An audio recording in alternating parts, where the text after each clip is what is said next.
حضرت زکریا علیہ السلام۔ اللہ تعالیٰ نے حضرت زکریا علیہ السلام کو قوم بنی اسرائیل اور پیغمبروں میں برگزیدہ کیا تھا۔ آپ علیہ السلام اللہ تعالیٰ کے معزز اور جمیل القدر پیغمبر ہیں۔ ایک روایت میں ہے کہ حضرت زکریا علیہ السلام حضرت داؤد علیہ السلام کی اولاد میں سے تھے، اور دوسری روایات میں ارمیہ کی اولاد میں سے تھے۔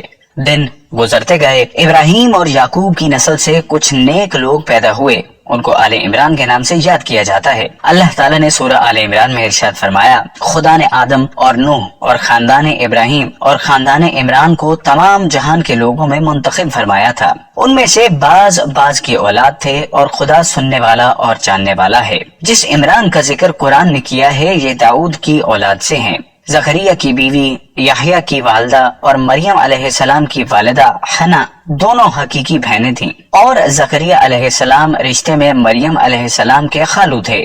عمران کی بیوی نے منت مانگی تھی کہ جو بچہ پیدا ہوگا اسے بیت المقدس کی خدمت کے لیے وقف کر دیں گی۔ حضرت مریم علیہ السلام کی پیدائش کے بعد جب انہیں بیت المقدس میں لایا گیا تو ان کی کفالت کی ذمہ داری اللہ نے حضرت زکریا علیہ السلام پر ڈالی۔ آپ علیہ السلام بنی اسرائیل میں معزز کاہن مانے جاتے تھے۔ حضرت زکریا علیہ السلام کی کفالت میں مریم علیہ السلام نے بہت اچھی پرورش پائی، اور وہ نیک اور عبادت گزار اور بہت زیادہ سچ بولنے والی تھیں۔ سورہ آل عمران۔ تو پروردگار نے اس کو پسندیدگی کے ساتھ قبول فرمایا اور اسے اچھی طرح پرورش کیا، اور زکریا کو ان کا متکلف بنایا۔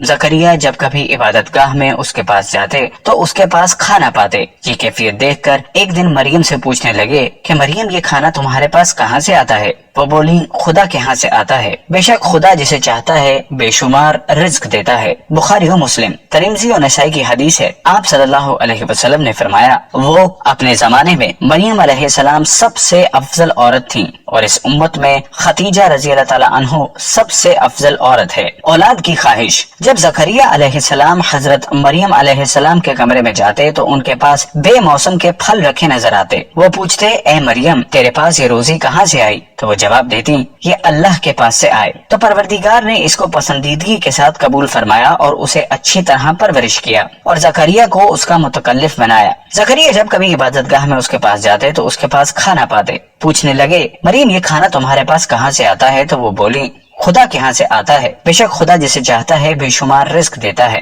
زکریا نے ان کی فضیلت دیکھی تو ان کے دل میں بھی اولاد کی خواہش پیدا ہوئی، اور اس وقت تک بے اولاد تھے۔ عمر 100 سال سے زائد تھی، بیوی 90 سال کی تھی۔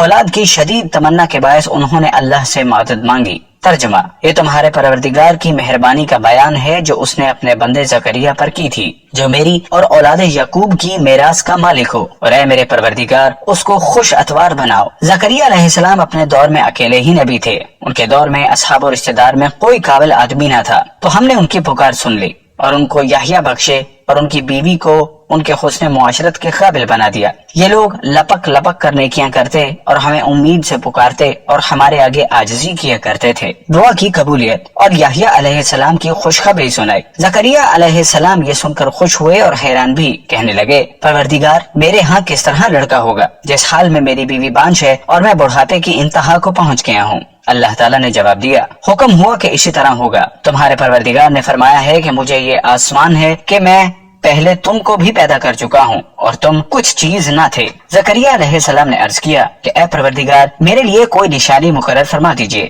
فرمایا، نشانی یہ ہے کہ تم صحیح و سالم ہو کر 3 دن رات لوگوں سے بات نہ کر سکو گے۔ اللہ نے نشانی ظاہر کر دی۔ چنانچہ جب وہ وقت آیا کہ آپ علیہ السلام بول سکتے تھے مگر بول نہ پائے، اور صبح و شام اللہ کی عبادت میں مصروف رہتے، یہ نشانی تھی کہ ان کے ہاں بچہ پیدا ہونے والا ہے۔ پھر وہ عبادت کے حجرے سے نکل کر اپنی قوم کے پاس آئے تو ان سے اشارے سے کہا، صبح و شام خدا کو یاد کرتے رہو۔ اللہ تعالیٰ نے سورہ آل عمران میں فرمایا، وہ ابھی عبادت گاہ میں کھڑے نماز ہی پڑھ رہے تھے کہ فرشتوں نے آواز دی کہ زکریا، خدا تمہیں یحییٰ کی بشارت دیتا ہے، جو خدا کے فیض یعنی عیسیٰ کی تصدیق کریں گے اور سردار ہوں گے، اور عورتوں سے رغبت نہ رکھنے والے اور خدا کے پیغمبر یعنی نیکوکاروں میں ہوں گے۔ اللہ نے انہیں یحییٰ کے روپ میں انتہائی فرمانبردار، نیک، صالح،